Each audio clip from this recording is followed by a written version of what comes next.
Welcome to another video in our channel. In our video today, we are going to do an in-depth analysis on Chelsea Football Club.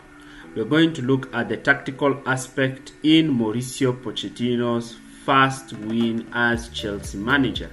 This will be the 3-0 win to Luton. We'll see how Pochettino set his team tactically. But before we start this analysis, I'd like to ask you to join our YouTube membership program.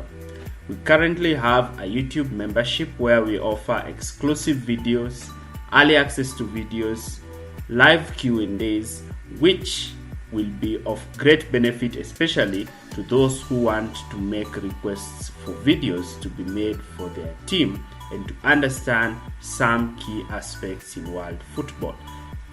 The link is in the description area below. Check it and you will have nice time and experience being a member. So Pochettino lines up his team in a 3-4-3 system. This is a system now that Pochettino looks like has selected to be the main system for Chelsea. Colwill and Thiago Silva and Disasi as the three centre-backs, Chilwell and Gusto playing as the wing-backs, Caicedo and Conor Gallagher are the ones who started as a double pivot, with Enzo moving forward to play as an inside forward, Jackson and Sterling. I'm going to do a video of why Pochettino is pushing Enzo to play in this advanced position. But before we continue, like, share and subscribe to this channel for more videos like this. Chelsea in their 3-4-3 system faced Luton, who positioned themselves in a 5-3-2 system. Luton, like many teams in the lower division, come to Stamford Bridge to play with deep blocks. So Chelsea set themselves up in this system with Chilwell and Sterling giving the team width, with Jackson leading the line. Initially, in the phases of play, Chelsea looked like they were playing in a 4-2-3-1 system with Enzo Fernandez starting as a pseudo number 10. Now, the problem and the issue with this is that Luton used two forwards who would press Silva and Disasi, while the midfield three will go man-to-man with Chelsea's midfield three. When the ball will be played to Colwill, Kaburi will push forward and immediately press him. From this clip that you see here, you see Chelsea in this back four kind of system, with Gusto slightly inverting. You can see that Chilwell and Sterling are giving the team width. In this other clip, you can see how Chelsea's two centre-backs in Disasi and Thiago Silva are being pressed immediately with the two forwards from Luton, with the midfielders covering the Chelsea midfielders. So this system was creating issues for Chelsea, since now Thiago Silva and Disasi could not progress the ball forward and were constantly under pressure. So most of the time the ball would go back to Sanchez.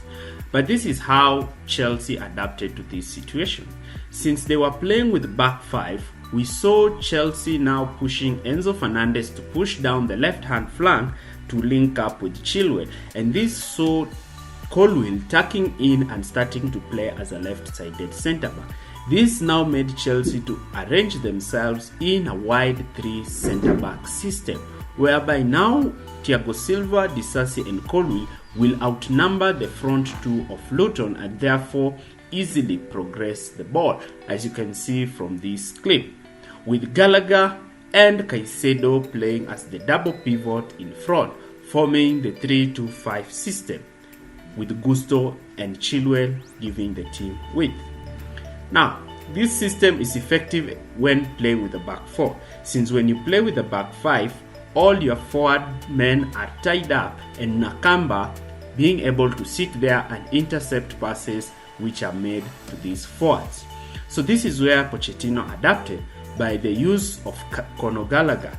Pochettino decided to push Gallagher high up the pitch to create a system whereby Chelsea will be a 5-man backline.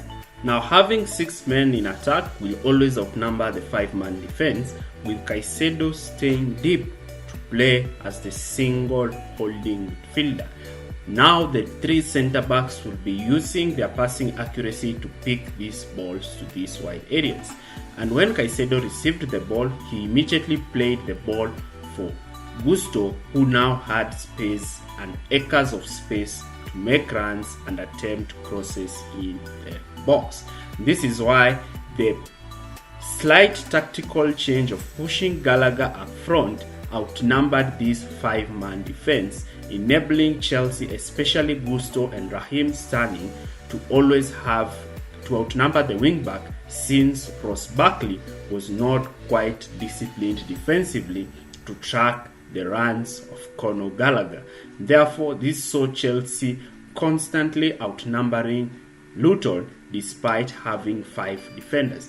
And when Chelsea immediately lost the ball, they engaged in an aggressive counter-press, showcasing how Pochettino has adapted his Chelsea team to be able to stop counter-attacks. And this is something they suffered heavily against West Ham. So this counter-pressing situation that has been created by Chelsea is enabling them now to maneuver opposition counter-attacks. And Caicedo in this holding position would play it short. Luton tried to play long balls to Adebayo, but Disasi's aerial dominant was able to stop these attacks. Now, you can also see how Chelsea were quite efficient in their build-up system, having as many as 6 players overloading the Luton's backline. And when Chelsea scored the goal, the game was open, and this saw Chelsea winning this game. So Pochettino is currently still continuing with his project at Chelsea, but the results are looking to be improving as the days go by. It looks like Pochettino has settled to be building with a 3 at the back, which I explained in my previous video is quite good for Chelsea, since now the 2 young centre backs can learn from Thiago Silva and also have dominant stability, since they were conceding a lot of goals from corners. So that is our analysis of the Chelsea game on Friday night. Thanks for watching this video with us.